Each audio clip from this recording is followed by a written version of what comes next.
లేచి నీ పరుపెత్తుకొని నడువు అన్నప్పుడు వెంటనే చూడండి, యేసు వాడు స్వస్థత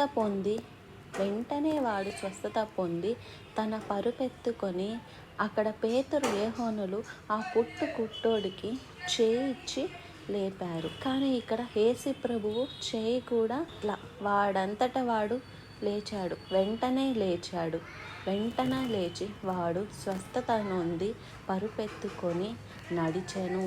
ఆ నడిచిన సంబరంలో ఆయనతో చెప్పిందెవడో కూడా మర్చిపోయాడు మనుషుడు.